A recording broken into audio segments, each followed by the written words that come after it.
Hello, everyone. Welcome to the Post-Mormon Project. I'm your host, Randy C. Watts, along with my co-host, Gene Judson, and we are in the virtual living room of Tim Rathbone. Tim Rath, as he's known today, I guess. Anyway, we have a subject that Tim has picked out for tonight. Tim, you want to introduce your subject? Tim can't hear me. Can you hear me? Wait. Let me do hand sign. This might work. So Tim has given us an example of cognitive dissonance, where he's doing a show and at the same time he's not doing a show. He's kind of whispering. I'm not sure why he's whispering, but I'll show you the shirt I wore today. I gave up eternal life for coffee. Yeah. Can't be run one of your clips, Randy. Okay. Let's run a clip. What kind of clip? Cognitive dissonance clips? Here's kind of a cognitive dissonance thing. The Lord does not need your money. Be going this way. Have you heard recently that now I can hear you. Oh, okay. Okay, now you can hear us. Hang on, let me get out of this one. Cognitive dissonance. Oh, God. So, Randy, I did the one that, Tim, can you hear us now? I can hear you now. Okay. Excellent. That was weird. We're having trouble with the internet. Sometimes it works, sometimes it doesn't today. It's been going on and off. Here's I'm weirded out. I'm using cell phone data. I just shut off the internet on both phones. And this one kicked me out. And then this one. Okay. Let me run another cognitive dissonance clip. If a destitute family is faced with the decision of paying their tithing or eating, they should pay their tithing. Huh. Yep. Well, that's a good one. That's a very good one. Yeah, I think I'd maybe like to play this one. She claimed that the Lord will not keep me out of heaven for a little cup of coffee. But because of that little cup of coffee, she could not qualify for Temple Recommend. And neither could those of her children who drank coffee with her. Cracks me up every time. Yes. My glasses are fogged up now that had that emotional experience. Oh my. Oh my. Oh my. Oh my.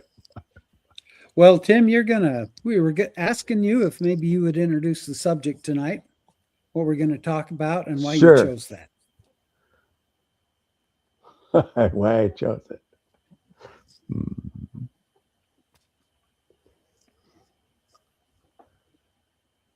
Or if you don't want to talk about it, I get it.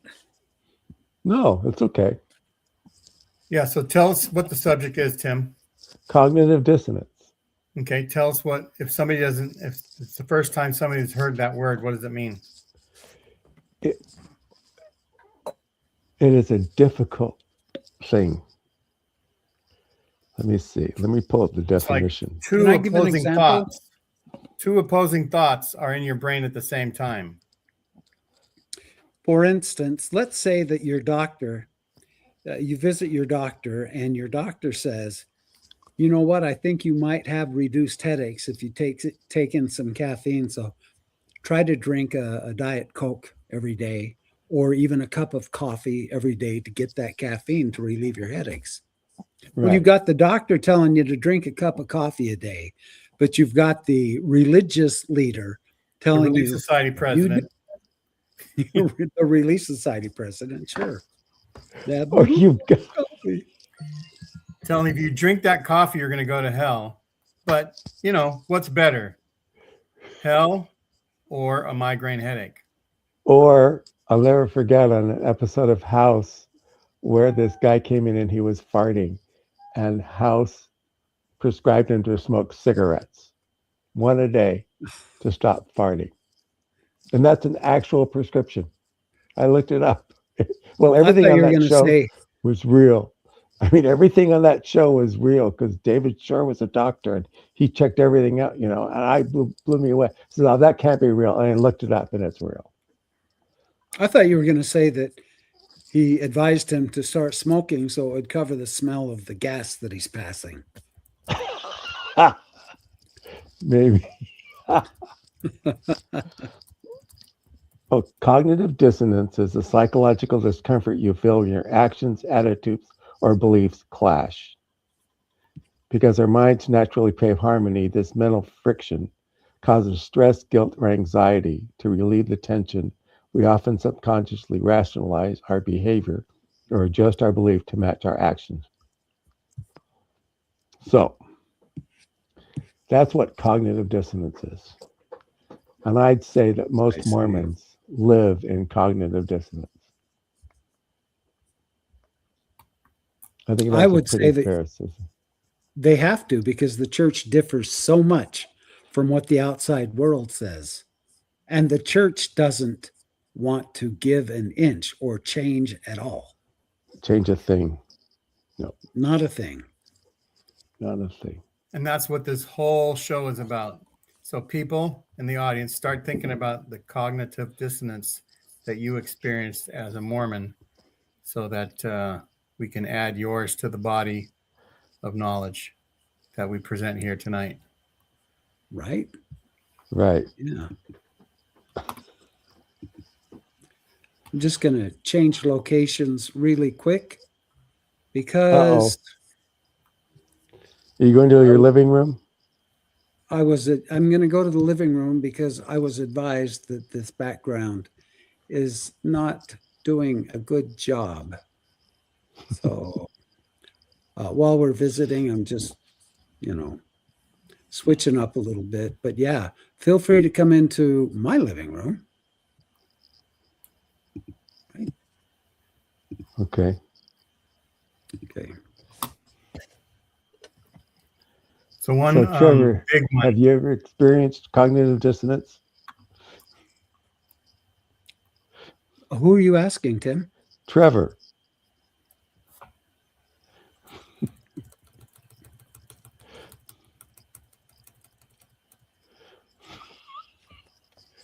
So a big one is the race and the priesthood ban.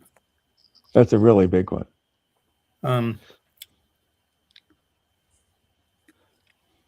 Because you have to, right now we have to, accept all people. And yet the scriptures say most people. Right. Right? Like, yeah, there's a few groups that they exclude. A mark of darkness so that they're not attractive to the whites in the Book of Mormon. Right. Yeah. So, the white and delightsome people. okay. How about this? The earth is 6,000 years old, but science tells us it's millions of years old. Right. Yeah. Yeah. Brings and up how a good about- thing. There's people that have spectrum of feelings about their gender, and yet there's from on high in Salt Lake says, nope, there's only two. Even though we know scientifically, Tim, that there are people born with all kinds of mixed sex, and people experience different gender expressions because of different hormones that go over our bodies as we're Experiencing things. And then we have experiential things. There's a great deal of cognitive dissonance when it comes to the religious field, also when it comes to the political field. Oh, I definitely. think there's actually just as much cognitive dissonance there I think you came up with an example of that, Gene, in our last show we did. The president, whoever that may be, the name that shall not be spoken. Yeah. So there are a lot of tells you- people think the current president of the United States is wonderful and is doing a great job. And yet the price of gas is higher. The price of lots of groceries is higher. There's, unease across the world. And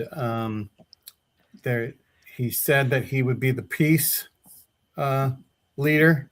And he wanted a Nobel Peace Prize so badly and didn't get it. So he had a soccer club president give him a peace prize. And took old gal's real Nobel took Peace somebody Prize. else's prize, right? And so Yeah. all these things, people think he's doing a good job. So if that's a good job, Well, and God put him there because it says in the Bible that the Lord chooses the leaders, right? Well, from my experience, God never was a good economist.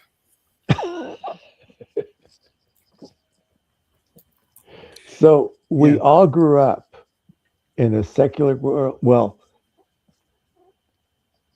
those of us who grew up in a public school system grew up with a lot of cognitive dissonance in science, mostly in science, Right. right? Like And the age the age of the earth, right? The dinosaurs, all this stuff. And the whole time, Tim, I was thinking, you are so wrong. You don't know what you're talking about. Man, was I so wrong that saying she was so wrong or he was so wrong. Well, I'll never forget in my junior high science class, they had a rock that they thought was a dinosaur turd. And that's what my teacher used. There are so many dinosaur turtles around here. Did it smell like dinosaur poop? It didn't smell like anything. It was a rock. A turd. But she passed it around one day and then she told us what it was. Okay. I'll never forget that. But it was just a rock? It was just, Or was it really? It probably really was dino droppings, but it just fossilized. Yeah. I thought you said turtles and you said turds. So No, I meant turd. I meant Stuckescheiß. I thought you were attempting a joke, Jane, when you said turtles. Yeah. Dinosaur turtles. So anyway, snapping turtle. Tim, we have the whole program to get to all the things that you want to, but since this is in your living room, we have so much. And say hi to Brittany and hi to Dave. Hi, Brittany. Hi, Dave. Hey, Hello. Brittany. Hey, Dave. You guys hear me? Yes. Yeah. Yes. Super. Yes. Okay. You can hear me now too. I don't know. Yeah, we can. It was weird. Anyway. Speaking of fossilized dinosaur poop, I heard that Joseph Smith's chocolate seer stone could have been like a dinosaur gallbladder or something that had probably dinosaur poop. They think it was dinosaur. Could have been poop. Could have been. I think it's a load of poop. It may have been an ancient taper. A big truckload of poop. It would be a perfect thing if it was dinosaur shit that An ancient led to Mormonism. Go ahead, At Dave. a point. Maybe it's a taper turd. Say, Dave. Dave, say. What? What were you saying? Tapir. Tapir. Tapir. Tapir. Tomato. Taper, tapir. Tapir is classy. Brittany, can you give us an example of cognitive dissonance in your life, Oh, either current or past? well, I had to look up the definition. A psychological discomfort. A lot of you know it. what? It's like when someone tells you that coffee, I just used this, but coffee you need a cup of coffee every morning to stimulate your heart and to keep your system going properly. The doctor tells you that. But yet your prophet tells you don't drink a cup of coffee. So now you're a little conflicted. That is cognitive dissonance. I got one for you.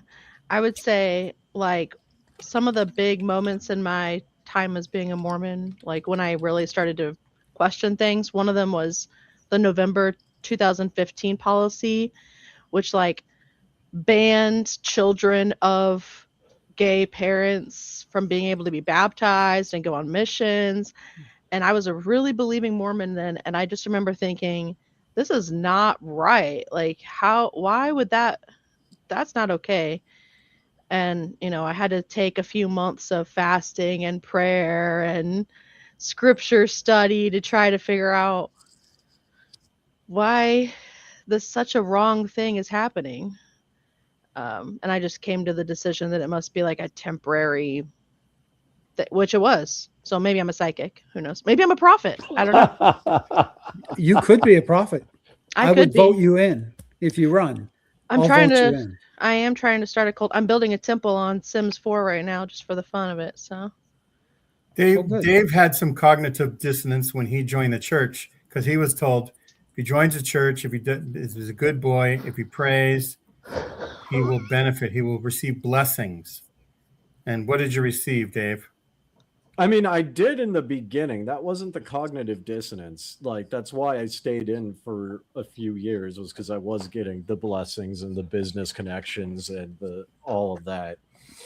I even had people in the church promoting my like Minecraft streaming, so that was cool. No, like the biggest cognitive dissonance was that I was told I could keep my cultural traditions from like Hinduism, because I've heard missionaries say that. You'll see people say that online. Yeah, people all around the world, they join the church, but they could still keep their customs. No, you don't. You can't. Absolutely not. Mm-hmm. It's came from a cult of naturalism.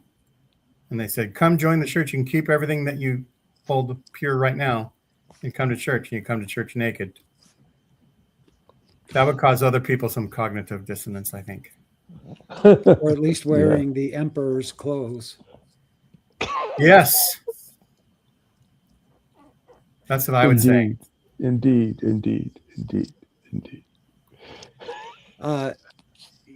Cognitive dissonance is really what I like to think of as a compass for us. We run into it all the time, and then we have to make the decision. Cognitive dissonance always requires a decision one way or the other. Or at least I can't think of an example where a decision isn't needed.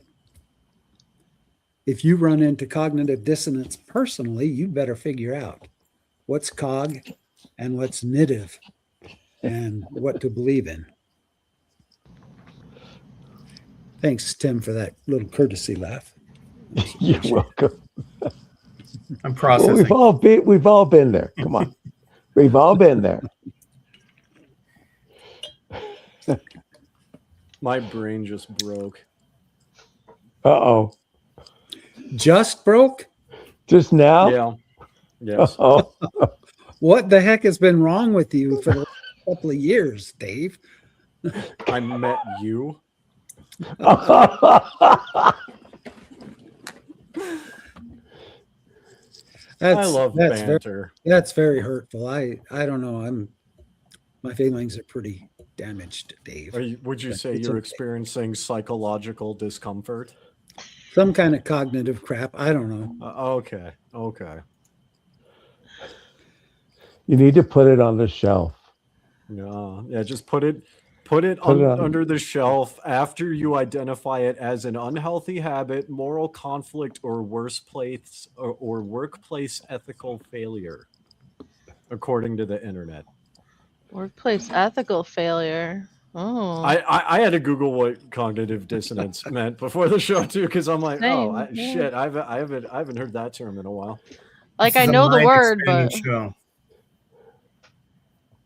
Yeah, it's not a word that anybody who is in the mainstream probably has even ever heard or thought about. But once you become a member of the Exmo community, suddenly you start hearing cognitive dissonance.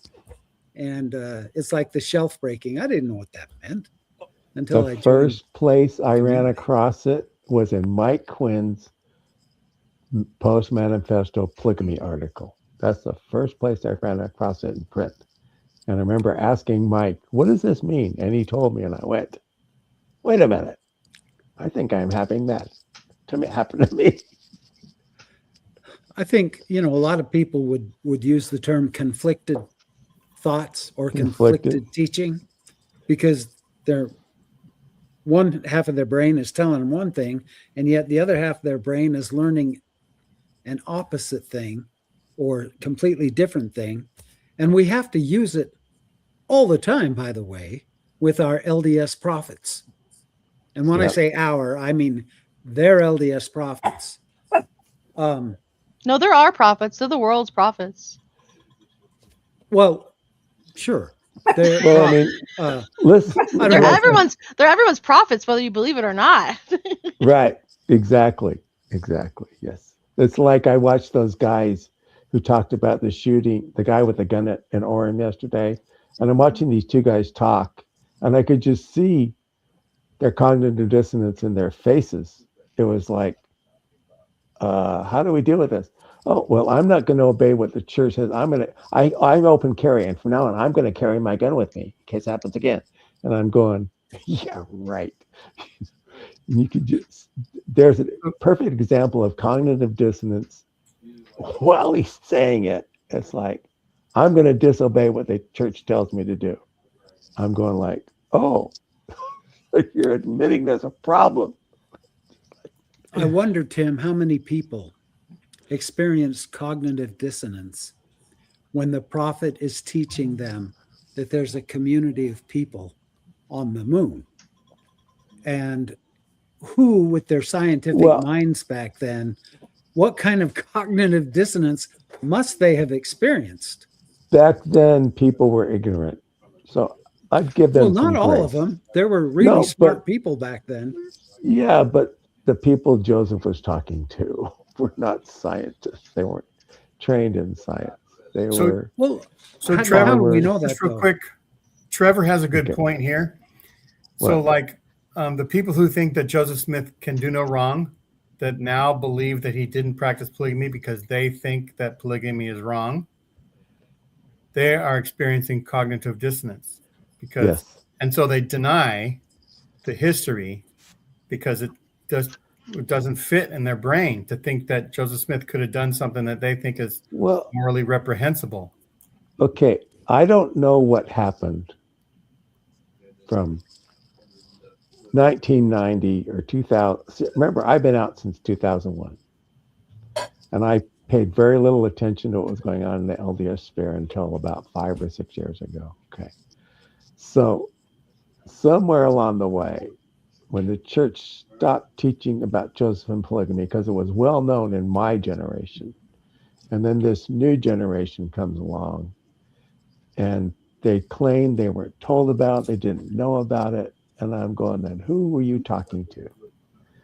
Because my grandfather told me it when I was 12 years old. Okay. Well, younger than that even, because my family was polygamous. My grandfather, my mother's mother come from a polygamous union. And how these people can't comprehend it just blew me away. Just like it's a mental illness. I see them as mentally ill right now. That's why I see them. Yeah. Is this green cheese theory mean like the moon is made out of cheese? Is that Dave? It's Kinder Kim. No, because Dave Brittany, are there people talking in the background? Yeah. Not in my background. Dave is muted. Dave I don't have any people talking. I can hear it also. Yeah. Nobody's. It's not mine. Around here. No one's doing dishes in my house. What about Tim? Is anybody in your room talking? No, there's just the cats.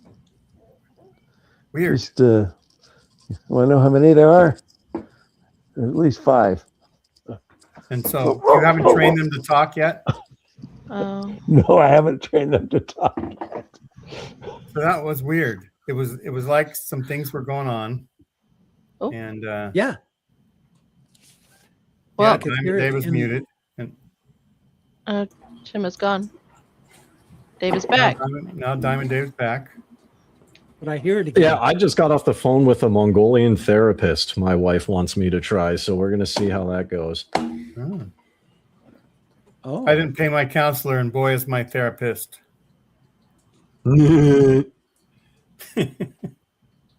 I can't say enough good about therapists and the work they do.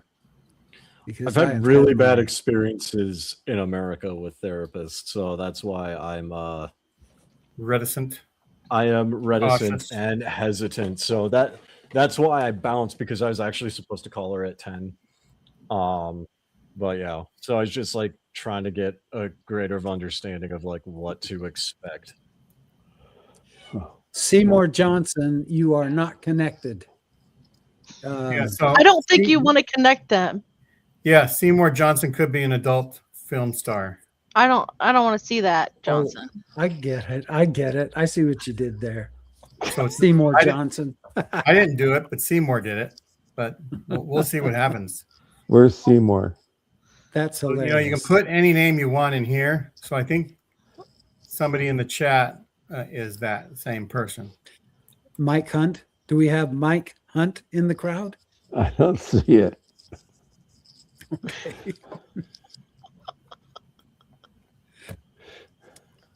Well, Mike, I don't. the cats are talking. No, No, that they're was a ring. sleeping. This is a good one. It's the SCMC.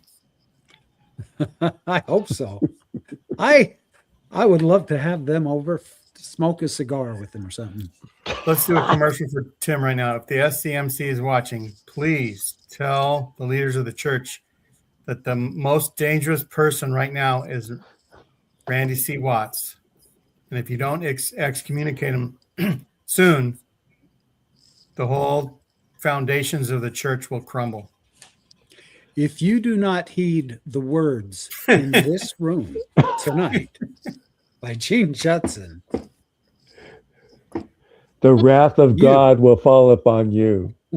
You'll be in Tim's power. Randy's, That's yeah, right. you'll be in my You'll be in power. Tim's power. My power.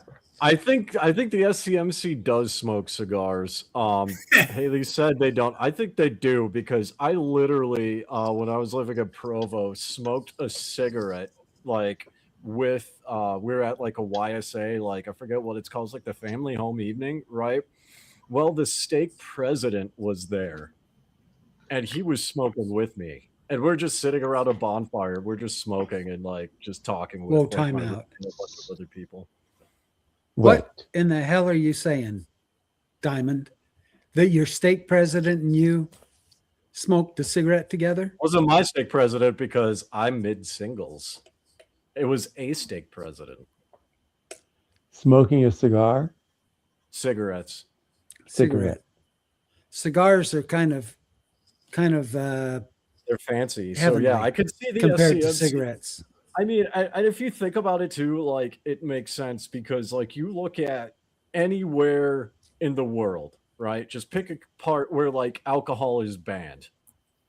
You'll still see wealthy people or politicians with a brandy smoking a cigar in like Dubai and Saudi Arabia and like other like Middle Eastern countries. You will see that. Rules for me, or no, rules for thee, but not for me. Right. So Which is on also the, a on form the of cognitive dissonance. on the part about smoking. So my dad in the 50s and 60s, if you looked up Jack Mormon, you'd probably see his picture. So he believed Right. the church was true, but he was way better at sinning.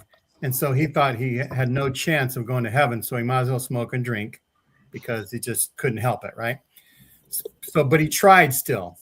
So he went to go see a stake president, and the stake president told him, you know, I have desires too, like that. But maybe because maybe the guy used to be a non-member, or maybe he was inactive or something like that. But he said, you know what I do is whenever I feel like smoking or drinking, I go to the ice cream parlor and I have an ice cream. And my dad had cognitive dissonance at the time because the stake president was like 350 pounds. And he was like, how can that be healthier? And at the time, he might have been 180 or something like that, right? Swig. You look at all these people who won't drink coffee, but holy shit, I've had swig, and I mean, I'll drink a couple 2 liters of soda in a day, and like I had swig, and like I felt the sugar grind on my teeth. Like, have you guys had swig? Like, no, and I do not ever desire to partake of one. So here's the thing. I'm going to say this, and people can take it how they want, but I'm like 14 now. It's 14 years clean of heroin. That's relatable. That's related because after having like one of the 32-ounce swig drinks, I was drinking it like a normal soda. I shit you not. I don't care if you believe this or not. That sugar crash and the withdrawal symptoms from all that sugar was very similar to my heroin withdrawals. Oh, sure. It was bad. Like I literally, like, I drank it playing video games. It was a weekend. Got it with my roommate. I woke up and like my skin's itching. I'm hot. I'm sweaty. I want to fight somebody. Like, and I had no idea what was going on. My heart is racing. Like, it was bad, dude. Yeah, withdrawal can be scary. I'm on a mood stabilizer. Who is it? And I tried quitting one time, and I started pulling my hair out, and I was going nuts. I didn't want to be in my body. You know, they talk about thoughts of offing yourself when you're on these particular drugs. I never paid attention to that. But when I tried going cold turkey and just quitting, I was a basket case, and I had to go back on them because I found out that it's the same intensity as a heroin withdrawal. And it was scary. My son came over and took my gun, and you know, because I was talking to my sister and she thought I sounded like I might be, you know, have plans to unalive myself, but I didn't. But I mean, I didn't want to be alive while I was going through that. But, you know, I've experienced stuff like that. I get what you're saying. It's nice that you had family that was right there and willing to like be there for you. That's good. Yeah, indeed. Yeah, you got to be careful going cold turkey off those things. Well, and there's another example, Brittany, of cognitive dissonance.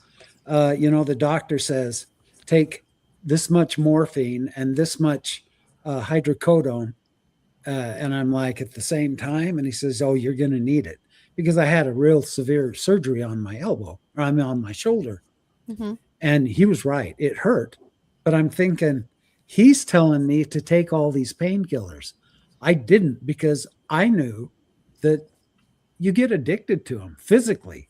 You may not get mentally addicted to them, but physically, you need to keep taking them or you start going nuts. See, to me, that was totally cognitive dissonance. The doctor's saying this, but I know this from experience. I'm not addicted to soda. I skip the middleman, and just every couple hours I go to the sugar bin and take a couple of bites. Straight to the source. And then I drink some water. And then you don't have the artificial dyes. Like, that's a really good idea. We should all switch to sugar. Brittany, it's not a good idea. He needs to use sugar cubes because they're so much more convenient. And fancy. It's like sugar pills, you know, you just pop them in and nothing on your hands. You could get the little sugar cube, like, not tweezers. What am I thinking of? Pincher things. And then you could get them on the, like a little tongs, little tongs. Yeah, like a whole little setup. I love it. To Randy's point, actually, like, so when I joined like the Mormon church, And even like after I left, like I've had doctors tell me, because I've struggled with like addiction, right? One of the things is smoking, right? Doctors told me to get these nicotine pouches, right? And I'm weaning off of those. And What are they? What are they called, Gene? Zins. no, these are they're Zins. Yeah, I mean this is Yeah. EGP. It's a different brand, but same thing. Right. I love Zins, by the way. I love Zins. Zinish. Yeah. So so doctors told me to use nicotine pouches. But what they don't tell you is you get on nicotine pouches and it's actually like technically it's healthier for you because it's just a pouch with nicotine, but the nicotine is directly like on your gum, right? So it doesn't like go through your whole body. It hit hard. So it's actually harder to quit than cigarettes.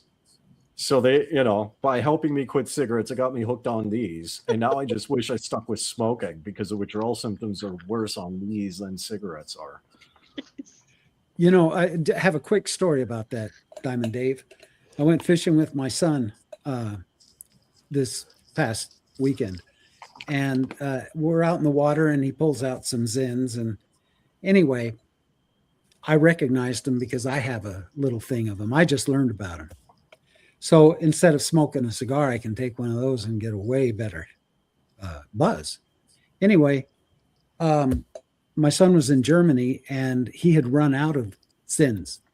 And he was there on a business trip here a few months ago.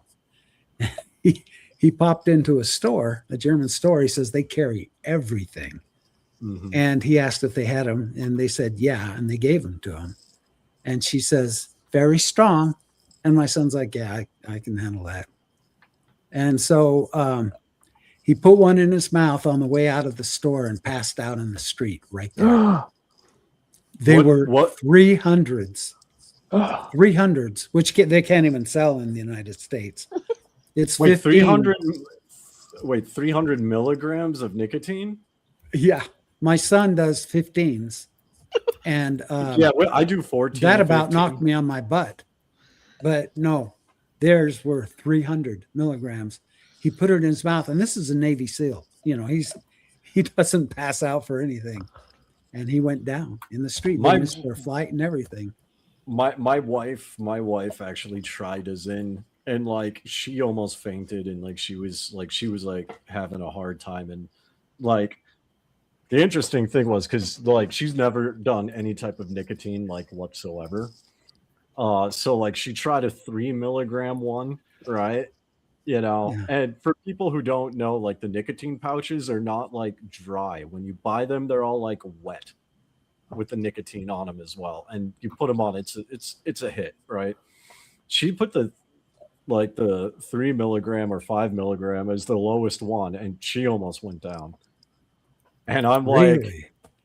Yeah, and but I mean, like, we're like working on me getting off of these, so we're rationing them out, kind of a thing. But these are 14 milligrams, and I mean, I could go through a can a day, easy. Well, send them to me, and I'll just kind of hang on to them for you, Dave. And then when you're ready, I'll send them back. No, no, I have to buy more to continue the rationing. After I have a cigarette. Well, anyway, so that's my cognitive dissonance with Zins with pain meds is that, yeah, they're great at the time, but even though the doctor tells you to take them, you're going to pay. So it's either endure pain or endure withdrawal, but one or the other is going to happen. And morphine, I think I saw Kim mention morphine. It is freaking. I saw more hallucinations while I was on morphine after this surgery. I kept seeing people around my house. Across the street were a bunch of construction workers all dancing. And I saw a guy looking in our windows through our surveillance cameras. And I keep telling my relationship at the time, what I see. And she looks out and she's like, there's no one there. And I'm like, how can there not be? I'm watching them. It's just the weirdest thing in the world. So I try to stay off of the pain meds as much as possible. Wow. Sounds like you have a bad reaction. to morphine. Wow. Yeah. Yeah, I mean, I could chew hydrocodone like it's gum, but I don't because then, Yeah. you get too addicted. So I just take, Excedrin or something like that. Pro tip, real quick. Pro tip. If you're like having pain, if you take one ibuprofen with one Advil, it works really well together. Right. And you're still within the dosage. And the reason is because ibuprofen and like Naproxen. well, no, so yeah, but it's like ibuprofen and acetaminophen, they target different pain areas and they function different, but they complement each other. Right. Because I had all four wisdom teeth removed in one shot, and I refused. They want to get hydrocodone and codeine. And I'm like, dude, I used to be an addict. I'm not taking that. Give me something else. And so they gave me a prescription for like stronger ibuprofen that you can't buy in the store and stronger Advil, and they told me to take one at a time like that. And I did that. Felt amazing. I don't think without the crash. Is that what you think? Advil is ibuprofen, so no. What am I thinking? thinking? Something else? Do you mean Tylenol or acetaminophen? Tylenol. Thank you. Yeah. Thank you. Yeah, Tylenol. So you make it's one acetaminophen and one like whatever ibuprofen is technically called. Yeah, that's what's in the Excedrin, except without the caffeine, right? Mm-hmm. Yeah. Yeah. Well, medicine can certainly be a subject of cognitive dissonance, and it has been for me many times. Healthcare in general. My dad used to say that he had to have Dr. Pepper to keep his stomach from being upset. But Dr. Pepper was a no-no, of course, growing up in the church. But, he swayed with the medical side instead of the church side. See, I think that was just his excuse to drink Dr. Pepper. there's that thing about caffeine. Wait, what? About caffeine. Vegan gently and quotable did a thing yesterday about Monster drinks coming to BYU. Yeah. They're sponsoring the Big 12. So when I was growing up, I specifically remember them saying in priesthood meeting, no cola drinks. Right. My grandparents, Yeah, but my grandfather was a patriarch and a bishop. They drank Pepsi. We drank it sometimes. We had Coke in my house more than Pepsi. So it wasn't a thing at the beginning of the 60s. All of a sudden, in the middle of the 60s through the 70s, it became a thing, and more progressing too. And now they're reversing everything that I learned in my childhood. Growing up, they're changing everything. Every single thing they're changing. They changed the endowment. Mm-hmm. Changing church. They got rid of the cool pantomimings. That's right. Rather than do so, I would suffer my life to be taken. Yes. They're getting rid of that. Celestial cosplay. I really hope they don't get rid of the baker's hats. I really hope they keep those. Hey, and the pretty little baker's apron. The apron. I still have my apron. We're talking about the word caffeine and the word of wisdom. So I just want to share this. I think we saw it on Expositor, but let me play it for you here. This is so typical. There's a few LDS boys recording themselves, and they wanted to try an energy drink for the first time. So see what you think here. Let's take a sip of an energy drink, guys. Call my mom and see if it's okay. I guess. I just don't want to make her upset.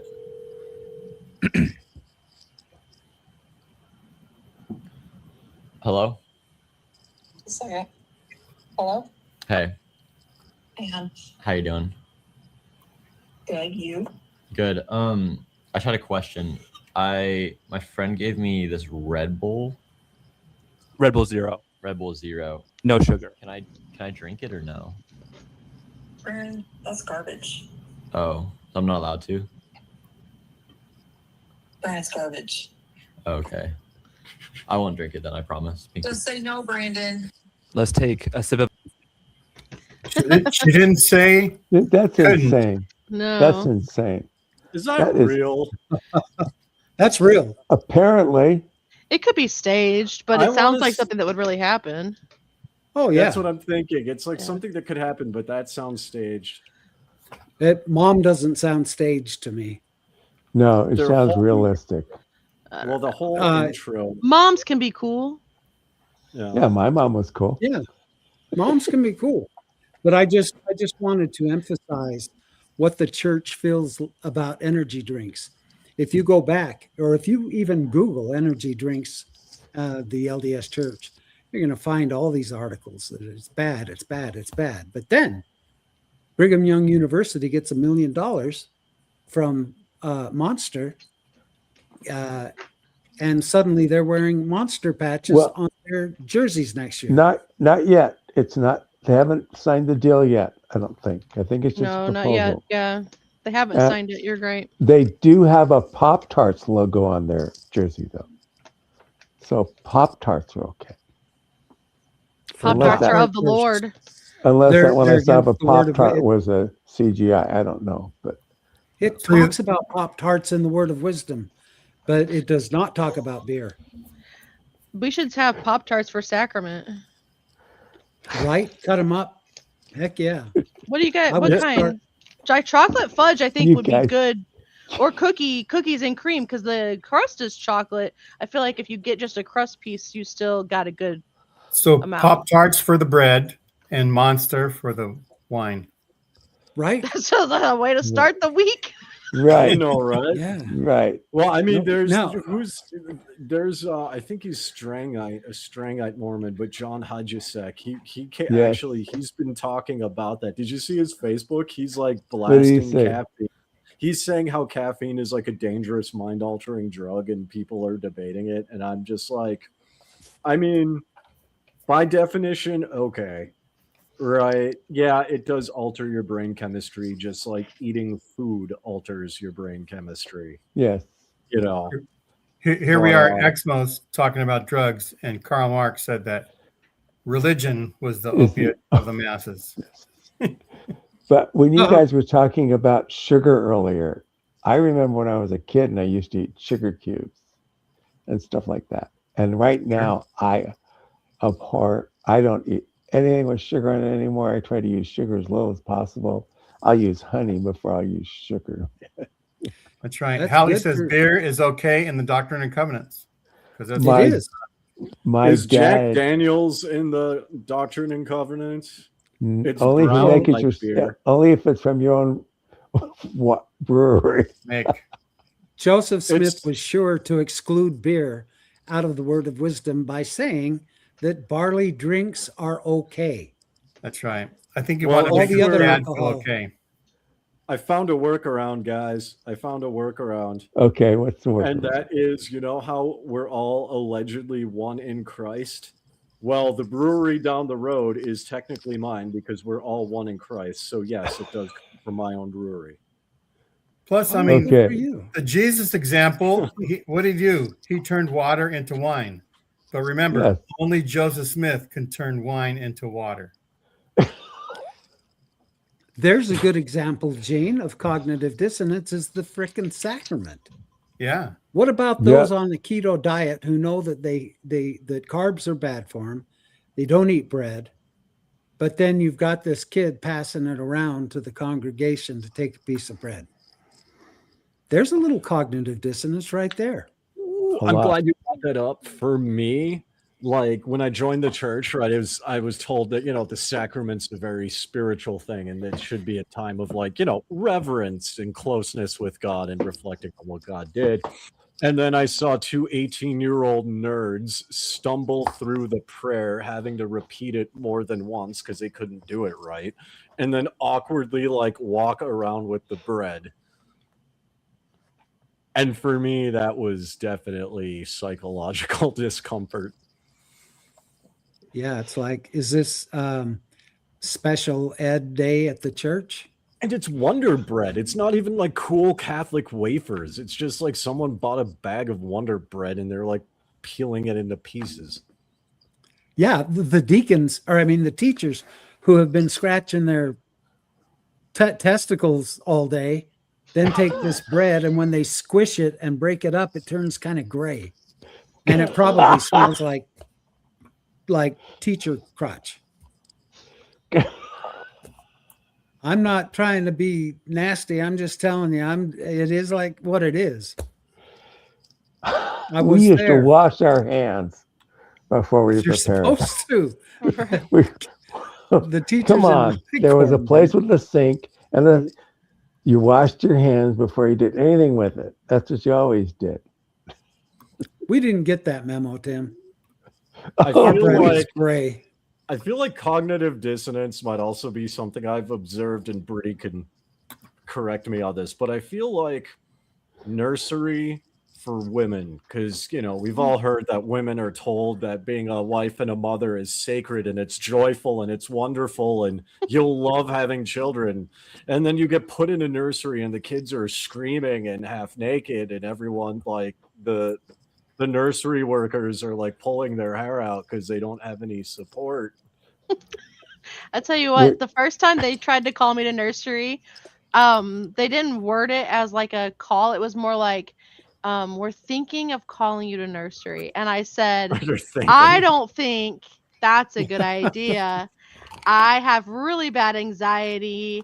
Like, I didn't have really good mental health at the time. And also, we were trying for more babies and we couldn't get pregnant. I didn't want to be in nursery with everybody's babies.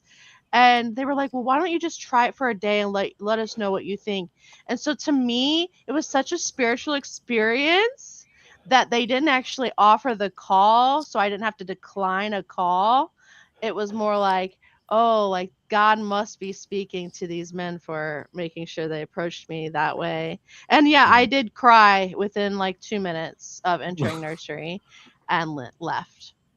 Yeah, at my ward, I heard cries and I couldn't tell if it was the babies or like the women working there. It's both, because the children are on the tables. Why are there 3 children on the tables? Oh my gosh, it's insane. And then like one year, everybody has babies and they all turn 18 months at the same time. And so suddenly you have 30 babies in there and 2 workers, and like, no one's listening to you, that you need another person called, or nobody is taking up the calling. It's an insane experience, especially when you're supposed to be very grateful and thankful for it. Where in the church do you have 30 babies in a nursery? Mine. Really? Where was this? 24. I would say we definitely had 20 at least. Wow. That sounds like ours, but it's Provo. So St. Charles, Missouri, we had a year where I swear to God, everyone but me got pregnant. And then I was like, what's in the water? Or what potluck? What potluck did I miss that everybody got pregnant? And then we also had people who would come in during the summer and do their summer sales or whatever, you know, and they would come in with their wives are already pregnant. Marketing. Brittany, I wish I would have known you then. Funeral potatoes. Yeah.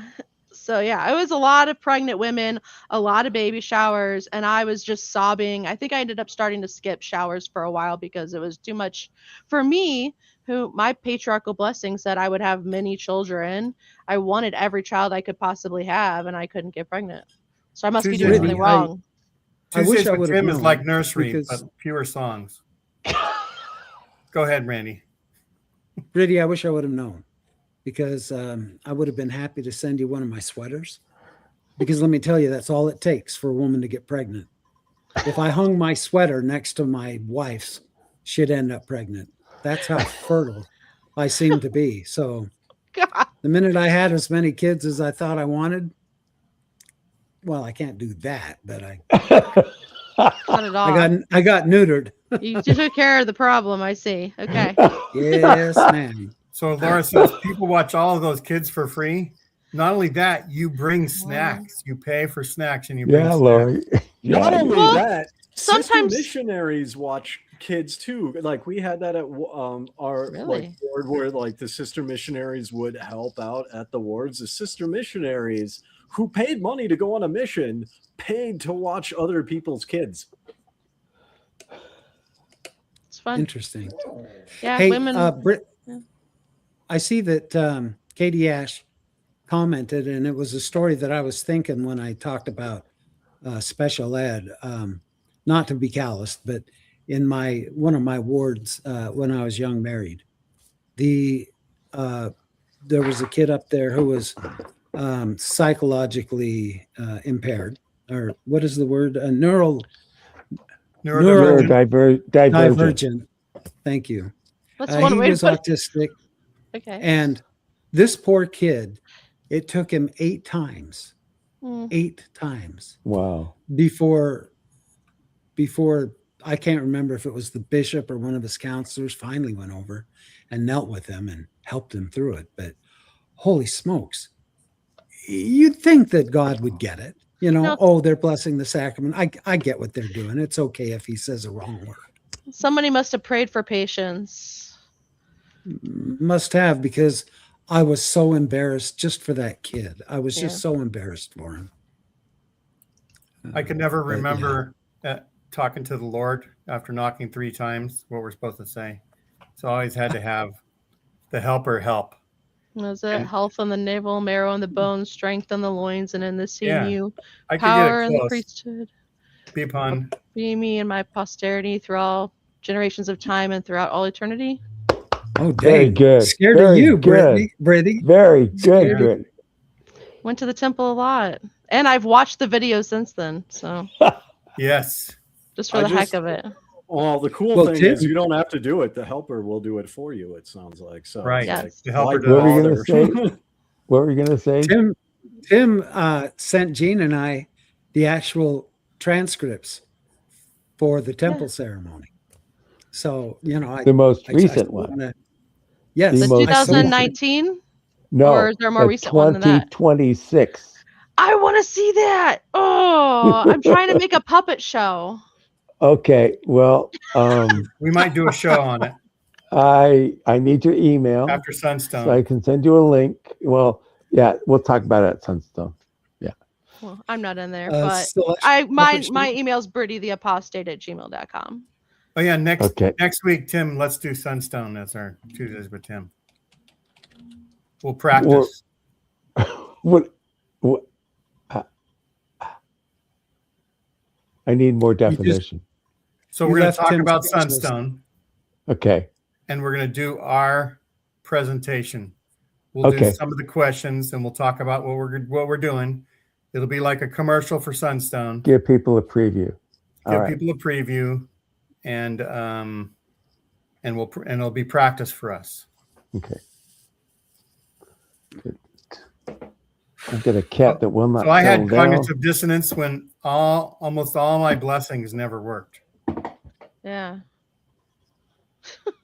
But See, you know, and I had some that worked. I was good. Uh-oh. Is that your dog, Randy? Wow, that was a big dog.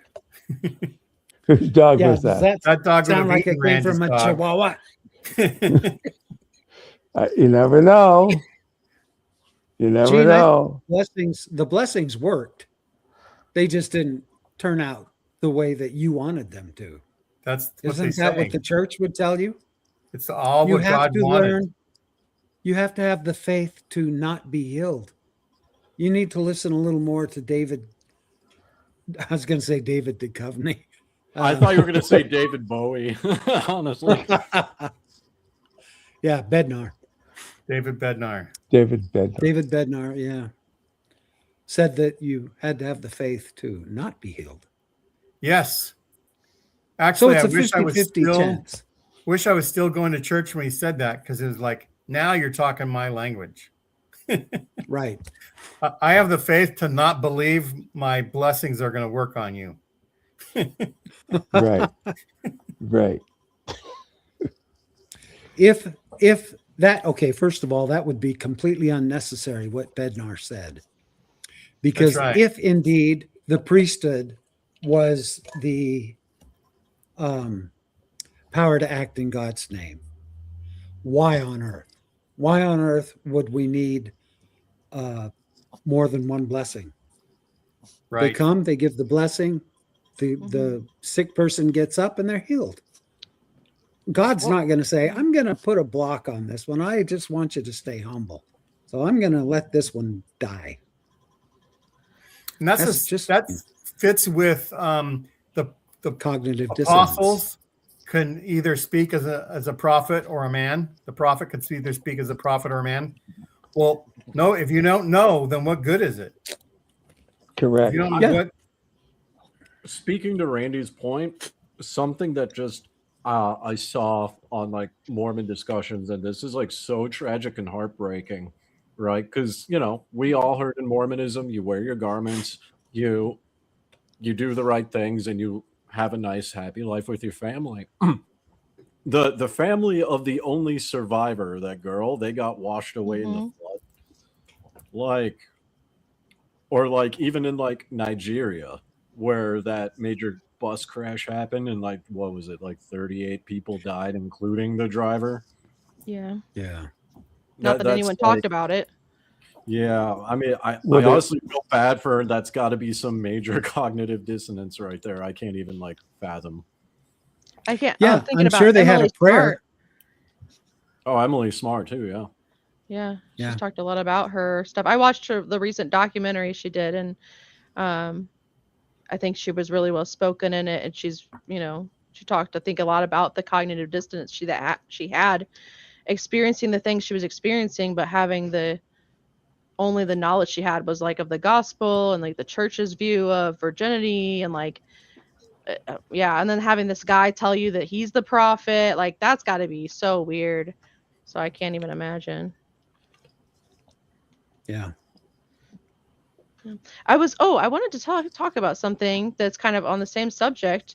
I don't know if anyone saw this. I posted a video on my TikTok about it, but a man, a brother in some ward or stake, he posted some videos recently about how his local stake was recently decided to stop issuing sacrament in the foyer. Yes, I saw that. No one can do that anymore.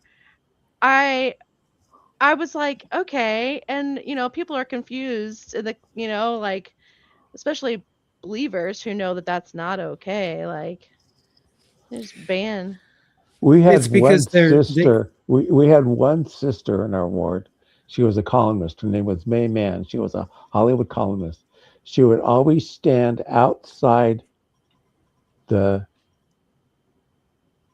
you're looking at the chapel podium, well, no, looking forward, she would always be on the left side, the right side. Anyway, and whenever, because there was a cry room in the Westwood Chapel, there's a cry room on that side of, my left, chapel. Yeah, anyway, I was going to say. So you open the door, and she would be standing there, waiting for the sacrament. That's the only time I ever saw her at church. Was she would? It was so funny. And one time I asked her, I said, "You only come for the sacrament?" Well, she says, "That's the most important thing to me, that I get it every Sunday." Okay. Just, So, but she won't be able to get it. Well, she's gone now. But if you have somebody like that in your ward, how are they going to get it? Yeah. Right? Well, Megan Connor and I, Tim, came up with a great idea for drive-through sacrament. Yes, where I remember that. Skip all the talks. Drive through. They have little wafers they can give you, a little cup of water, and you can turn your radio on, and it'll say the sacrament prayer. Very hygienic too. Just DoorDash Wonder Bread to your own house and do it yourself. That's what they did in COVID. Too. That's what they did in COVID. That's right. That's right. That's right. Well, I wouldn't use bread. If I was at home, you can bet your butt I'd use either Pop-Tarts like we talked about, Danish, even Captain Crunch. I'd make little Captain Crunch wafers. Oh, yeah. Well, even the thing with the right hand for the sacrament. Right. I mean, that didn't exist has its roots in Solomonic magic.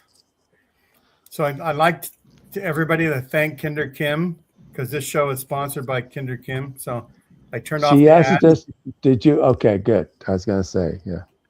And here's another thing. Jason Mann said, oh boy, the first time he saw hats in the temple, he thought it was a baker's convention. Nothing says lovin' like something from the oven. He had to hold the chuckles. That's a good one. hilarious. They're really bad hats. Probably the worst. And why? What was the purpose of those hats? Why? Yeah, what was that all You had about? to trauma bond. You had to do something ridiculous. Because friends don't and you know family. that the folds on the hat represent God, the Father, Son, and Holy Ghost, Oh, they Yeah. made that up. and the string that comes down that ties to your sash, your robe, Mhm. would be communications from God to you, right? The Mhm. folds mean something, and these folds meant something. They all meant something, but nobody ever told you that. You had to No. hear it from somebody else who knew. You can't be a cult without silly hats. That's right. It's a good sign. Yeah, Good true. starting place. Look at the Pope. Yes. Now, to Yeah. be fair, Pope, it is a silly hat. I mean, but also like the Cardinals and the Pope's hat, they're at least cool. Like, And- if you're gonna get a silly hat, like go hard, and like the big like medieval collars that like go past your shoulders. The Like, Jewish yarmulke is kind of a very It's a good subtle one. Yeah, baker's it's a hat. nondescript. It's I like that one. It's sort of like their unleavened bread. It's an unleavened baker's hat. Oh, see, if I wore a yarmulke, Gene, I'd put the little propeller on the top. Yeah. You know what I mean? Beanie Yeah, and that and Cecil. Beanie It and would look so- Cecil. purposeful. Yeah.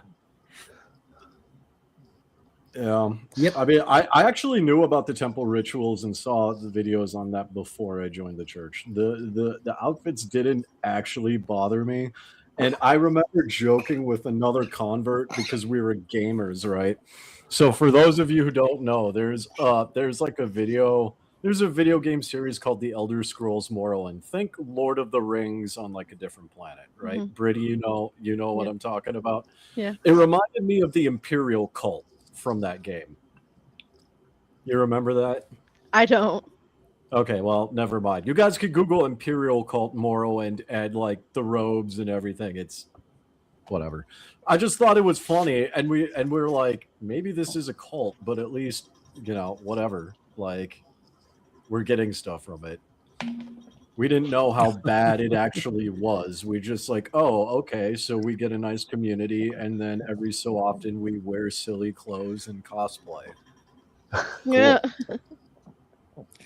There's a form of police in Spain called La Guardia Nacional, La Guardia Civil, and they wear these triangle hats. They're Right. black, shiny patent leather, and they're Right. triangular like pirate hats.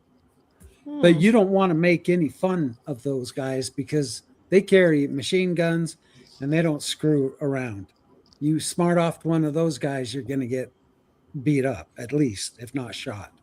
I mean, those sound So, like really good hats. Like, really, I like those guys, and I think their hats are really awesome. And Well, we should just acknowledge how amazing their hats are. It represents they can be backed up against a wall, you know, the flat side of their hat, Mhm. and still be fighting.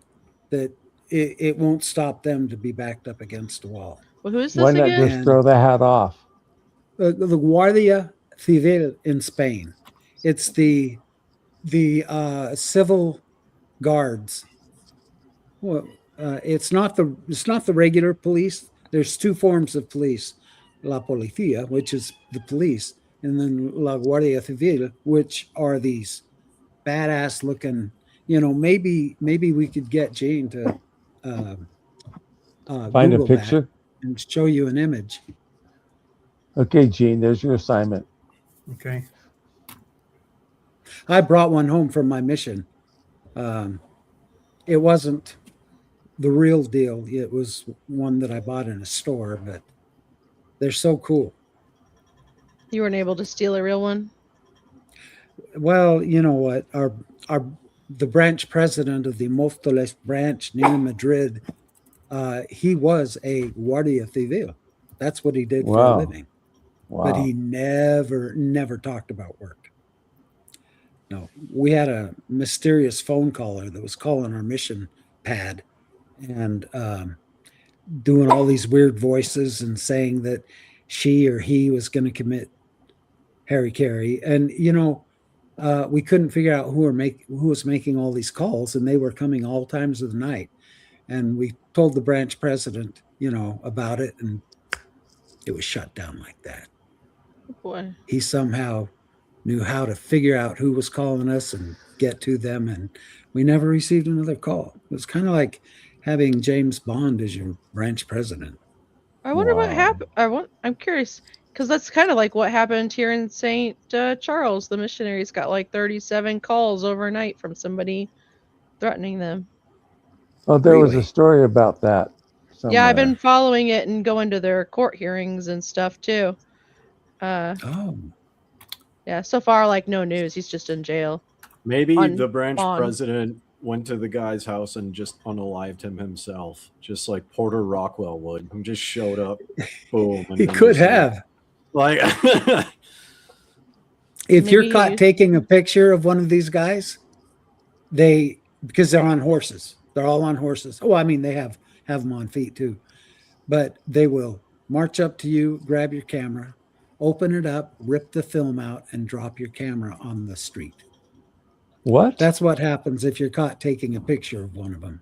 What? It's illegal. It's illegal to photograph them. Okay. So Yeah, the it's not photographs like- I see Why of don't they them- just not wear their hats? That way we don't know who they are. because then it's not as cool. No, it's intimidating to people to see these guys. I mean, they're It's only every time we tourists walk by that them, does that. they'd train their machine guns on us just to screw with our heads, They do that.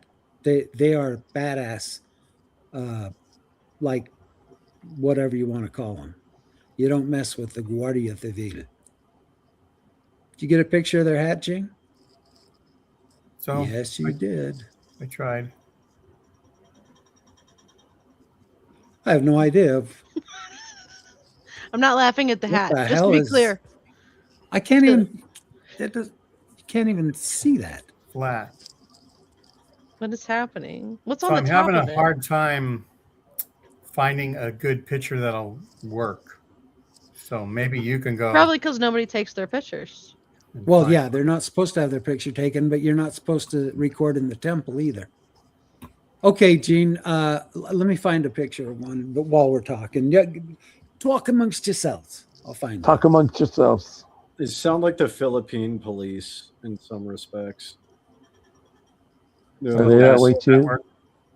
what? Did you see that, Randy?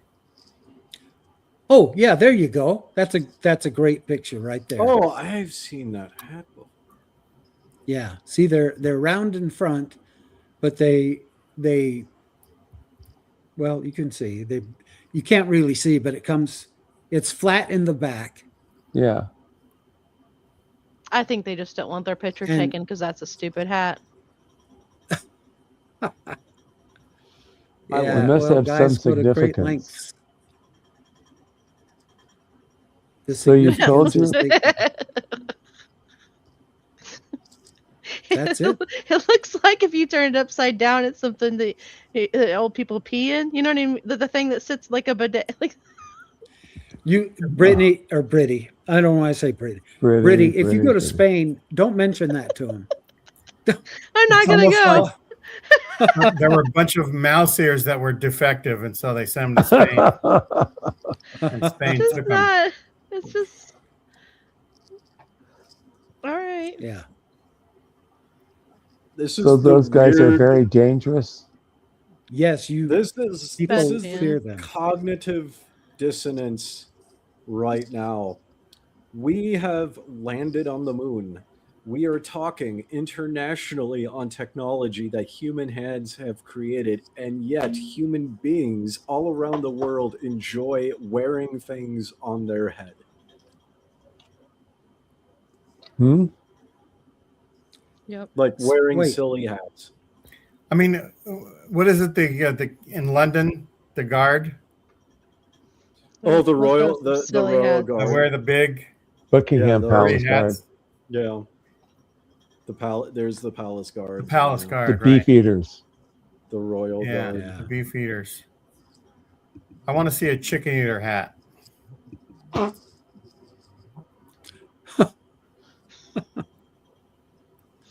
That's kind of funny. I don't even know why, but that was funny. A chicken eater hat. Yeah.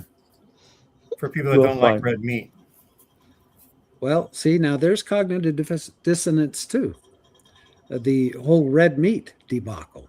Yeah. There you go. The church says don't eat a lot Okay, of it, and then Kim. you've got these carnivore dieters that eat a lot of it, and they're healthier than any church member. Oh. So what the heck? My boyfriend went down the carnivore. He did the carnivore. Well, he did his version of the carnivore diet for a little while. It was interesting. He ate a lot there of you go. he ate a lot of The meat. word of wisdom: eat meat sparingly. Yeah, no more. What Mormon do you know does that? What Mormon do you know does that? Exactly. No, they're meat eaters, chicken eaters too, Yeah. and fish eaters. And they eat yak too. Diamond, you said you've never eaten yak? I don't believe I have. I've had an assortment of meats here. I do not recall them being yak. May have been, especially during Nodum. Well, yeah. So, like, here's the thing: Nodum is just a national holiday that's like a week long. Everyone takes off of work. Everyone goes in the countryside. There's a lot of alcohol and a lot of food on tables, and we actually, I posted pictures on my Facebook, but we stayed at like, it's like a little, it's like a little resort thing where you could actually stay in a ger, in a Mongolian yurt, right? And so like, and then you pile into this, like eating area. It's this long table and it's just piled of like meat and potatoes and all kinds of stuff, and the meat's mixed up.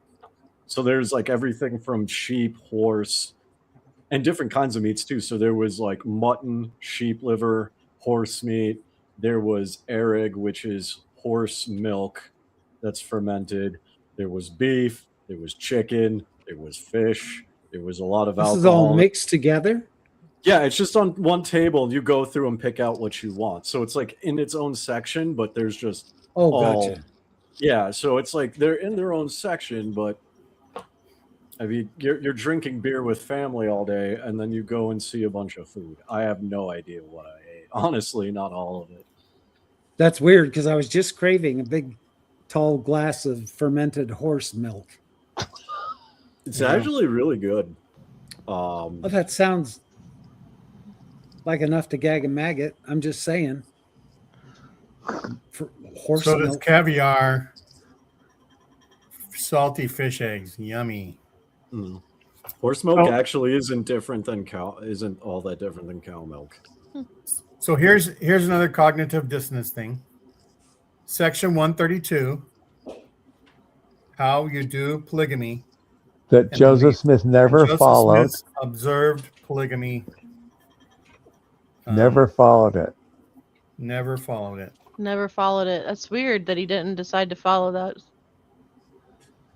Yeah. Maybe he didn't write that. I don't know what those polygamy deniers say. Do they think that he didn't write that? I guess. Well, because it's Yeah, in, they there's a think he didn't write it. Kingsbury copy. There's Yeah. 2 copies, I think, in different hands. And supposedly Joseph burned it at one point. It was burnt. A copy was burned. Was I that the can't copy remember that the 2 little girls rescued parts of it from the fire? No, that's the Doctrine and Covenants. That's the Book of Oh, Commandments. okay. That's all my. Down I in know my Missouri. Mormon stories better There- than the real stuff. It's okay. There's a story that a copy got burned. Whether it was which copy, we don't know. But there are a couple of copies. Oh, somebody Diana, 'cause Google she it. didn't like it. Cognitive dissonance. I forget who this elder was, but he gave a conference talk talking about how man would never walk on the moon. And then like 2 Joseph weeks Fielding Smith. Joseph Yeah, F. and Smith. then 2 weeks later, astronauts walked on the moon and gave him a plaque for. Walking Was on it a the plaque? moon. I don't know. They gave Maybe him- he was right. Maybe they never Man was did. not meant. Man was not meant to leave the earth and travel in space, he said. Well, how did the Quakers get there? They were born there. Come on. They didn't come from Earth. Smart men. You mean They They were quaked they were there. 7 feet tall. You mean they didn't make a wooden boat submarine thing with 2 holes so they could breathe and just kind of scoot through space to get to the moon? So they could breathe. Well, that wouldn't surprise me. That's probably in a different book, in one of the other worlds, because you know that there's an endless number of worlds, Dave. Yeah. Then here's another one. The 2015 LGBTQ plus exclusion policy declared to be direct revelation from God, only to be completely reversed. How many years? 3.2 years later. Yeah, 2015 to 2019. So God changed his mind. Because I was right. Because I'm a prophet. God didn't like the hate comments he was getting on Earth, and so he backtracked. Nelson said they wrestled with it. Huh. You know, that's something right there too, as far as cognitive dissonance goes, is to try to understand how one being, albeit a deity, can hear the prayers of everyone on not only this earth, but the endless number of worlds he has, worlds without end, as the grains of sand on the beach. Mm-hmm. How does he hear all those freaking prayers? Oh, I can ye of answer little that. faith. Well, I can. You answer saw the that. movie, didn't you, Diamond Dave? That's what I was gonna say. I actually no. I'm gonna say he didn't. He doesn't, because I'm gonna make a Star Trek reference. Star Trek Deep Space Nine. Captain Sisko, basically gets electrocuted, and he has this vision, or this, like, whatever you want to call it, but he could see how all the planets in the known galaxy intertwined, past, present, future, just like the aliens in the wormhole, right? Like his brain, Right. his awareness went outside of that. And he talks about how he could see the threads of the planets together. He couldn't see anything smaller than that, like people, like individual people, because it's just so like one big thing. So I would argue that a deity, sure, a deity could have created the universe, but because the deity is outside of space and time and communication is finite, they won't hear it. Well, thank you for coming to the deep end of the pool with me, Diamond Dave, because that goes deep, deep. But in the movie, he answered all the prayers at once. Remember, with the computer? Yeah, but that Evan was just Almighty? from this earth. That was just from this earth. That's true. We didn't include all the millions of worlds the without end that he billions? has. The angels have their Trillion. computers too. They're angels and With interns. computers. The seraphim Well- and the cherubs and all the angel classes are just. He's different got a lot of departments. wives, Yeah, a lot of Yeah. secretaries. yeah. He may be An awful lot assigning of them. secretaries. Do you think he has as many wives as he does worlds? That makes sense. I mean, all the kids on each world could be hers. That's a lot of pregnancy. She spends a lot of time pregnant, if that's She's the case. eternally Magic pregnant. pregnancy. It's magic. It's fine. Are you saying that each one of those pregnancies is divine intervention type kind of pregnancy, immaculate conception? Endless celestial sex. Because the prophet has taught us that they have sex. Real and sex. that's how they create spirit babies. Pretend birth. Maybe. I don't Birth even know doesn't how hurt. you- The birth doesn't hurt though. We know that's what I decided in heaven. That's what it must be. Well, they just must plop out of her like nonstop. Just she hovers over that portal earth and just starts She's dripping just babies laying there wide all over the open. world. They're No, just zooming out like of her. it's But I like mean, flying out. but she's still like this. This is like I feel like we're getting into quantum mechanics here, because in order for her to do that, she would have to simultaneously be pregnant. So she's simultaneously pregnant while simultaneously giving birth. While having Right. sex. She never stops having sex. See? While not Just think of all the still- cigarettes God has to smoke at the end of each one. And oysters he must eat. And that's another cognitive dissonance thing, is that they describe a life where we have blood, where we have taste, where we have, we're going to be resurrected perfect beings with skin and bones. Now, I know supposedly we won't have blood, but why do we have skin and bones? If we're spirits, why is the resurrection necessary?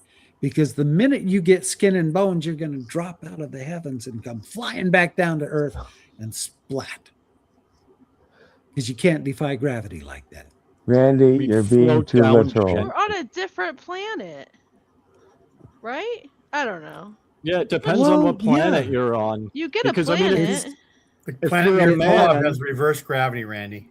Yeah, I Excuse mean, if you're me. a man, you could pick your own planet.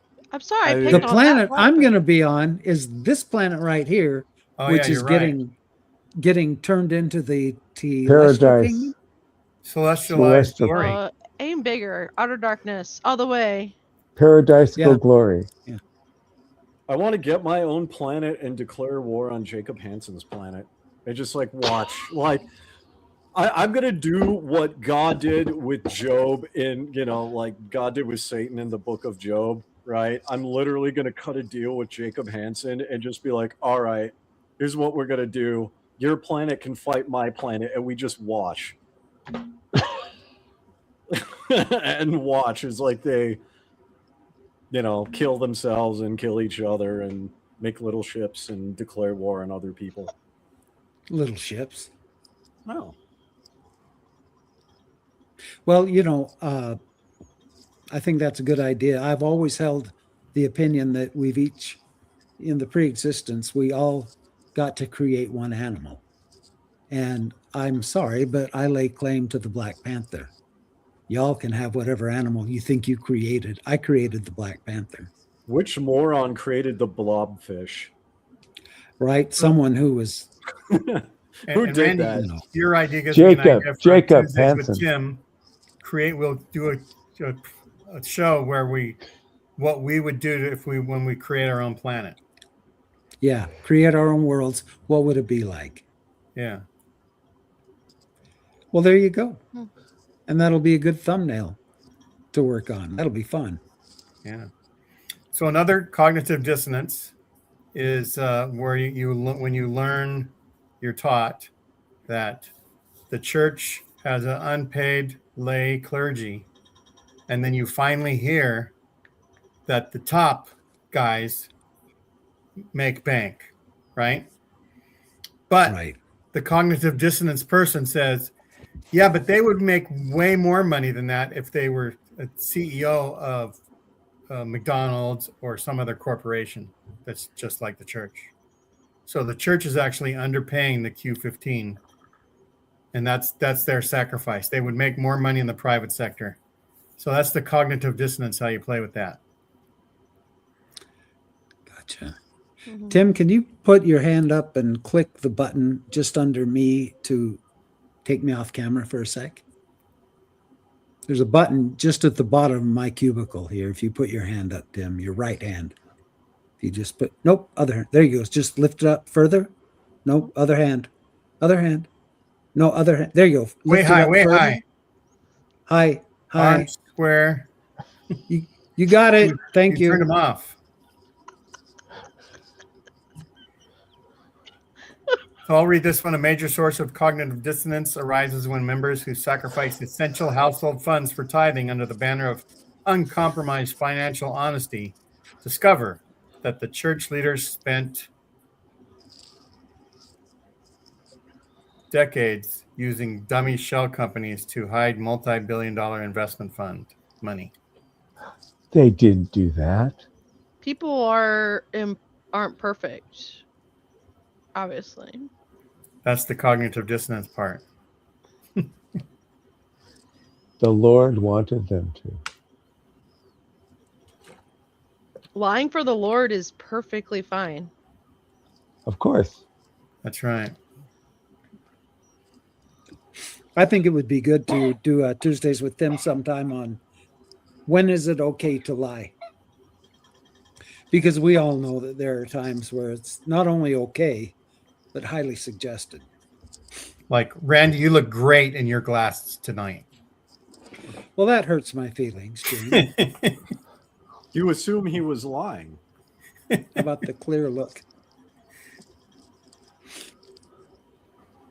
I don't know. The clear look. I think the blue looks better on camera. Well, thank you. I try to wear, a variety of different colors. Capo's here. What? Hey, Who? it's capo. Capo? Who's Capo, Capo? as in, it's what you put on a guitar to change the key of a song. Thank you, Kinder. Yeah. Wow. Well, I'll tell you what, time flies when you're having fun, because it doesn't seem like we've been going for an hour and a half. Over Like an I hour said, it and a doesn't half. seem like we've been having fun. Ha! No, I'm having a good time. I'm surprised they didn't try to end the show after an hour. The Lord does not need your money. Okay, Bednar. He just I remember wants your money. How about, we haven't heard this one for a while. If a destitute family is faced with the decision of paying their tithing or eating, they should pay their tithing. I'll never forget the talk about this guy. This is in the 90s. He was in Yugoslavia and he worked, but he didn't get paid. He was waiting for the day that he would get paid so he could pay his tithing. I thought how stupid that person was. Great, waiting for the day when I can pay my tithing. It's a story in General Conference. Oh, brother. Well, we were always full tithe payers on everything. Gift cards, whatever. Really? Yeah. Yeah.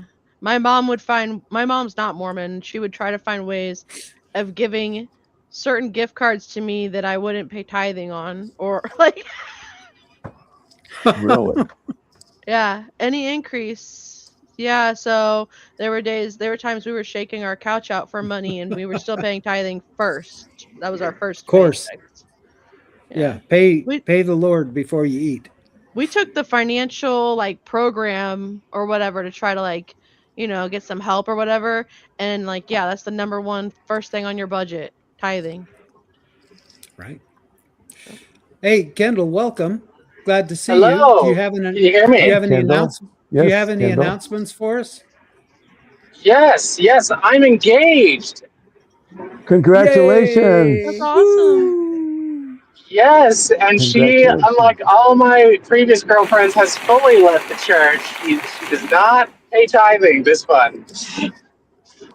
That's good. But she still has Super. a membership. Well, I haven't renounced my membership. I'll still be connected to the church probably for the rest of my life. I want to make it better, but I'm not believing. Police. The cops heard Uh-oh. Tim was doing a show. Another passing. But yeah, guys, I just came from a meetup from the podcast At Last She Said It. And oh my gosh, you so great. They talked all about, I believe today's theme is Mormons with a split mind. That's all we talked about for 2.5 hours. Really?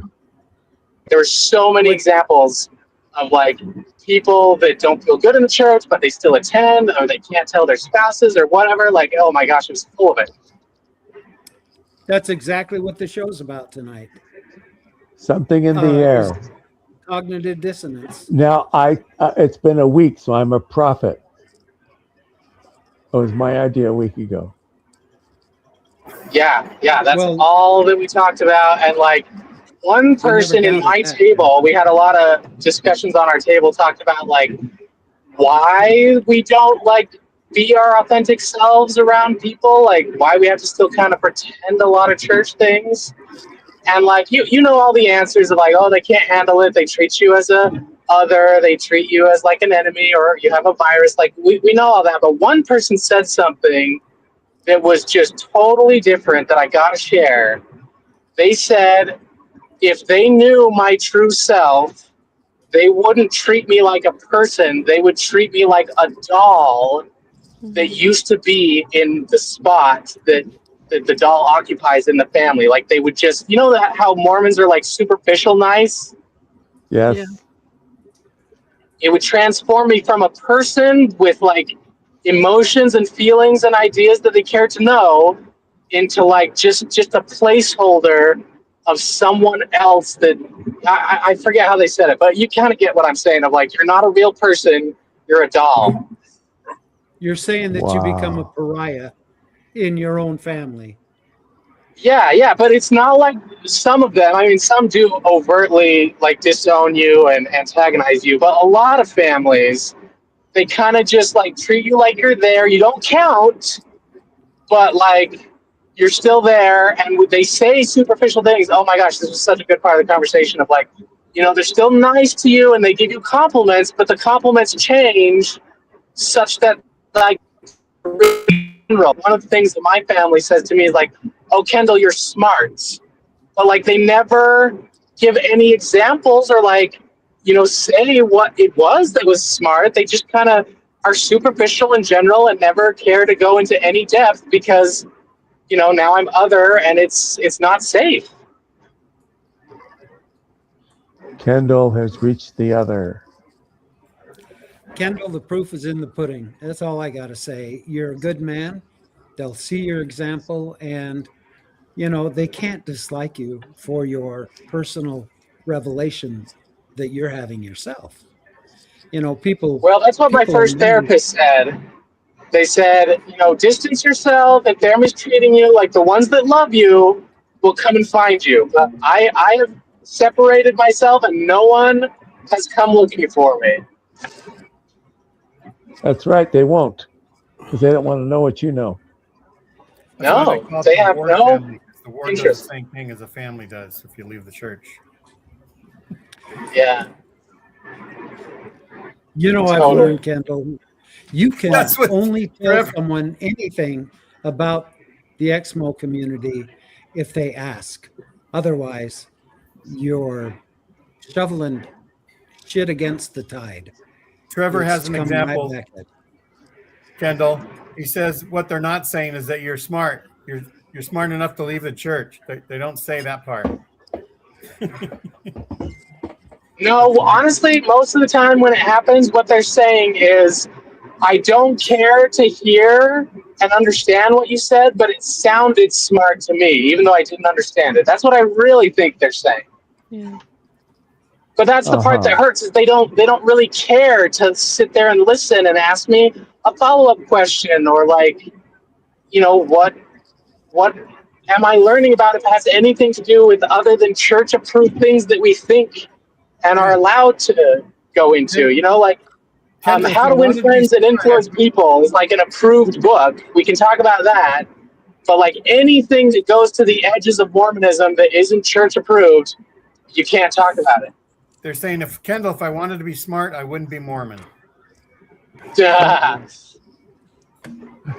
You know, Kendall, I got to tell you, I was distracted for a sec. I'll think of it in a minute, but it was Trevor good. You got to says- trust me. It was good. Trevor said he Oh, I had a believe return you. missionary try to reactivate him. But yeah, I don't know if we can change the subject, but I need your guys' help. In a week, I'm going to be on Colby's podcast debating if Joseph Smith was a pious fraud. Are you taking that position? Colby is taking the position that he was a pious fraud. I'm taking the position that he was just a fraud. Just an outright fraud. Oh, okay, that's interesting. So you know what? So yeah, what do you guys like imagine when you hear the word pious? Like, doesn't a pious fraud make it sound softer and he was a better dude than he was? I don't know. Maybe I'm wrong. Not necessarily. Oh. So for me, I've debated this actually. We all know Joseph Smith was a fraud, but because he's a human being, I personally believe that he had religious beliefs and spiritual beliefs, and like many human beings across the world, he likely had some spiritual experiences which would fall under the term pious. Now, the fraud part comes in where he tries to weaponize and monetize those beliefs. But I do believe that there's like something there. There usually is, to varying degrees.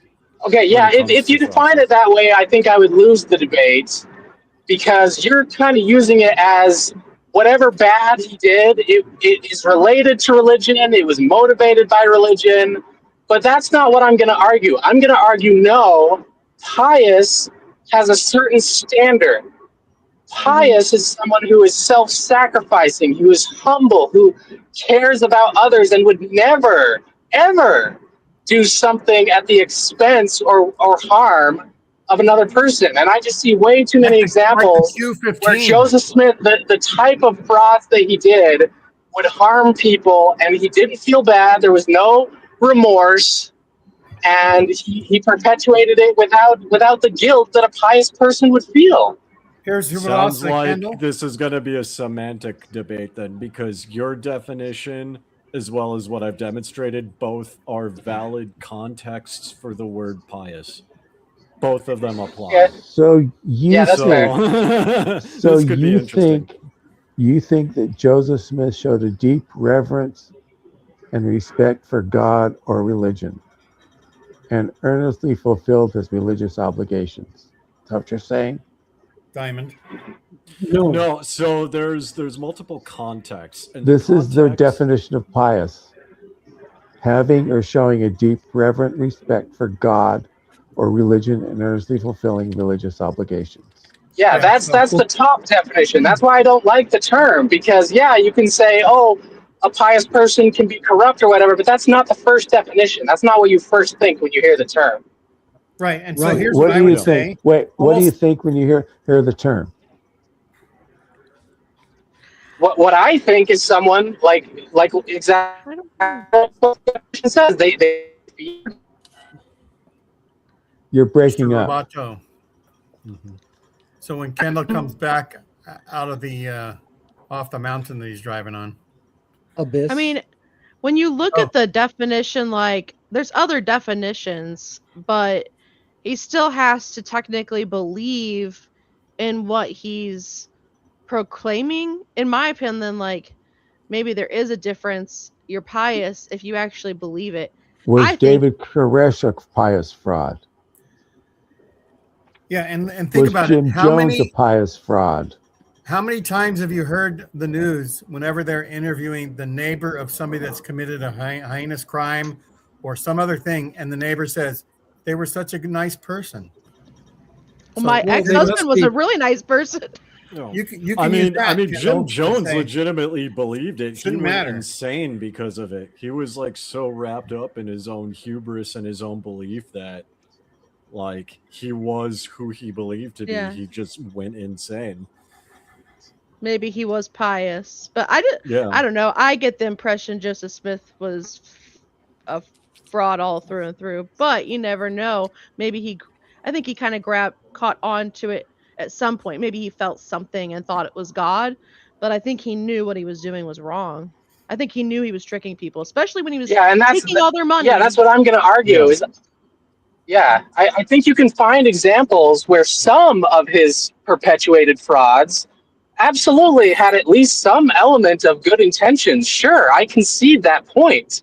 But there are way too many examples where he did things that harm people and he didn't care. And like, I'm sorry, you just can't be pious when you're willing to cross that line. Like who would feel safe giving their daughter into Joseph Smith's household? A pious man, you would feel safe doing that.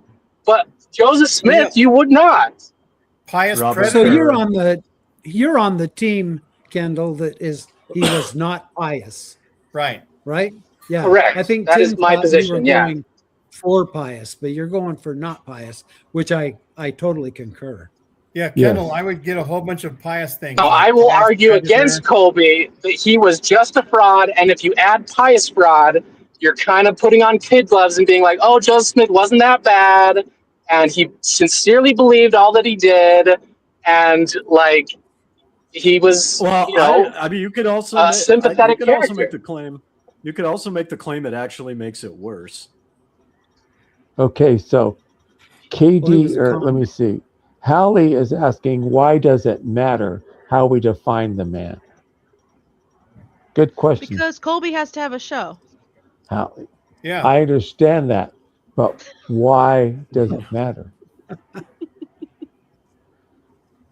Because Well, YouTube I has think to what sell I would ads. say to that is I resent that we are downplaying his heinous acts and his unethical Exactly. behavior by saying like, oh, he wasn't a fraud, he was a pious fraud, and that's somehow better. And I'm open to hearing Diamond Dave's example of making it worse, but I'm very skeptical because the first impulse you have is what is worse, a fraud?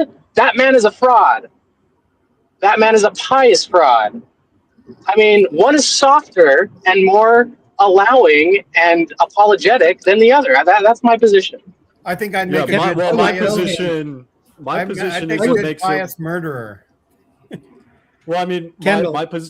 my position is that it would make it worse because if you think about the Catholic Church and the Catholics who, in my opinion, deserve to die and they're in retaliation for their crimes, right? Because we could point at someone in a bank and say that man is a fraud. Yeah, he ripped people off of money. Everyone rips people off of money, right? It's a common thing. But a pious fraud is someone who weaponizes religion and power and bastardizes an entire culture in the process of fake piety, right? Well, Okay, but there you gave away everything. You gave away everything by saying fake piety. If you Fake. said Joseph Smith was a fraud that used piety as part of the fraud, I would have no problem with that. He was a fake pious fraud, no problem with that.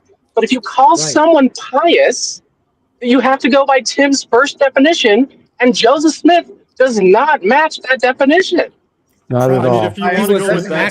specific definition, sure. But as like Brittany and I have said, there are other definitions in common vernacular, and this is why I think it may turn into a semantic debate because it's which context and which definition are you going to pick, right? If you pick yours, you have a point. If you pick mine, you have a point. If you pick someone else's, as long as it's grammatically correct and historically accurate, you have a point.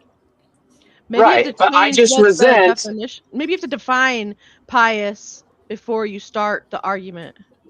Yes. Yeah, I've exactly. suggested that, but Define your then terms. yeah.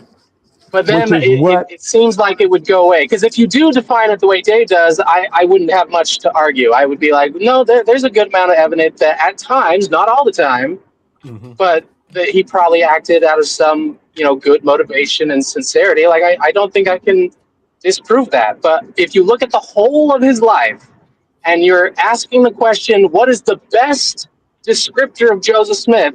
And your only two options is he was a fraud or he was a pious fraud. I'm sorry, but He was a he fraud. is a fraud, full stop. If you call him a pious fraud, you are downplaying for most people. For most people, if you use the hierarchy of definitions, you are softening the blow and making him more sympathetic than he deserves.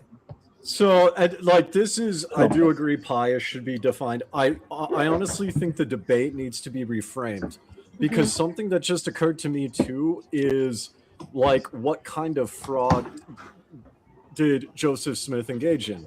Well, he defrauded money. That's called financial fraud. He defrauded people in real estate. That's called real estate fraud. And then a term you could use, although it's not as common, for defrauding, using religion to defraud people, is a pious fraud. Right? So it sounds like, if you look at it from that lens, is okay, what kind of fraud did Joseph Smith commit? Did he commit fraud of religion, or did he just commit fraud? Well, yeah, I also would concede if we change it to Joseph Smith perpetuated pious fraud, I also would have much less of an issue with that. But was Joseph Smith a pious man? If you type into ChatGPT right now, what are examples from history and literature of pious individuals, you'll get a list. Joseph Smith does not belong in that list. Well, you will Kendall, get Mother I Teresa. would ask Mother Colby Teresa to- did kill people. Hang on so just a there's second. that. Yes, she did. Kendall, I would ask Colby, how pious was Joseph as he was negotiating with farmers to find the treasure buried on their lots and their property and collecting the money? How pious was he when he told them that the angels pushed it down deeper so as to not appear evil? Yeah, that's How one pious of was my that? points. Yeah, I completely agree. Like, he clearly was just frauding people. That's the best explanation. Yeah, come up He with a bunch wasn't of other this- things, like a pious philanderer or a pious murderer or a pious, and do a list of things that are horrible and say, how does that make it any better? You just Yeah. described the Catholic Church. Yeah, what's that new Netflix documentary? The fundamentalist Mormon Samuel Bankman or something? Yeah, Samuel Bateman. Samuel Bateman, yeah.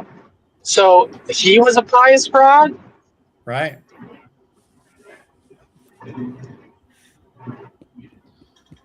Tim is a pious podcaster.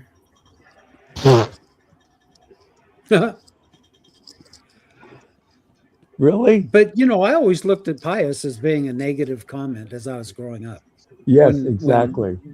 When someone would say, oh, he's this pious, arrogant, it just kind of fit in with the had negative context to it. Do you agree, Tim? Yes, I agree. Yeah, in my dictionary, that's definition 3 or 4 typically. Gotcha. So that absolutely is valid, but I just resent it of like, think of it from this angle. This is kind of my main thing. Is like all of us in the ex-Mormon and Mormon sphere, like you kind of know Joseph Smith, but if you have no context and someone is called a pious fraud, I think that does have a softening effect versus like he was a fraud. And so for never Mormons, if that's their first exposure to a descriptor of Joseph Smith, I don't think that is fair when you look at the whole course of his life, especially at the end of his life, when his frauds were, so sexual and selfish in nature. That wasn't piety. That was pure self-interest. He wanted to be everything. He wanted to be the mayor, the president of the church. He wanted to control Nauvoo. So he was being a narcissistic megalomaniac, basically. He was the And a pious person would be like, oh, I'm reluctant to get power. Like that's piety. Right. He sought power. Unless he's like Jim Jones, or who was the guy of the Heaven's Gate that was called a pious asshole?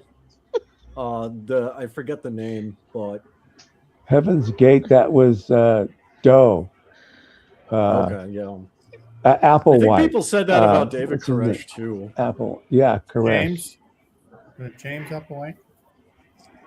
Yeah, I think that was James Applewhite. I think that.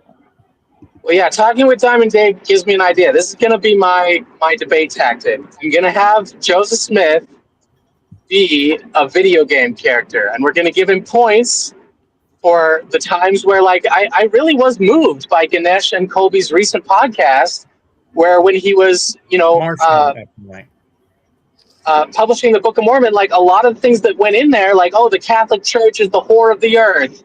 Like that was put in there to comfort German, the Germans in his life that are like, oh yeah, we're Protestant and the Catholic Church is evil. And it's like, oh, well, if that's how you feel, I have this answer for you. I want to make you feel good and follow me. That's the other part of my argument is like he was doing the pious things.